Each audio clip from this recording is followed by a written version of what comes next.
investments, as it were. Now, let's talk about how your group is diversified, ignoring media to start with. May you speak about the status of your business? I think several transformations and changes have taken place recently. May you shed light on that? Well, I think in the first instance, let's start off by saying, it is one of only two South African groups that is the World Economic Forum member that is black. It's only Patrice Motsepe's group and ourselves. And we've been a member since 2007 in the World Economic Forum and Davos attendees.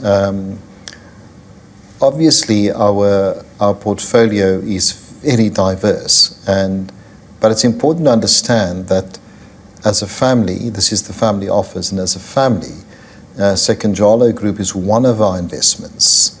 We also have a family office in other places, including in Switzerland, and we are one of the early investors in a lot of tech companies, such as Tesla, for example. And most people, somehow or another, forget that. So outside of the SEKUNJALO Group, we have substantial tech investments internationally. It's a multi-billion-dollar group. It's a huge group, which I think is more of a curse than a blessing, to be frank. It was started with about $25,000, 20 odd years ago. And we were unique in many different respects in that we became an industrial conglomerate which actually owned and controlled its own investments.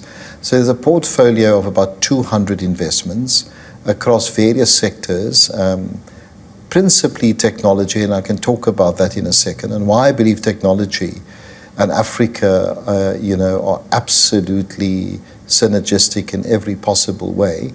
And media makes up about 3%, 2 to 3% of our portfolio, but it gives me 99.9% of my headache, So, so it's a very small part of our portfolio, but of course it has consequences on the much wider portfolio. And so we're very diversified. We've got, we were shareholders in 14 multinationals on the African continent, the likes of Siemens, the Nokias, the Saabs, including the Zimbabwean subsidiaries. So we were the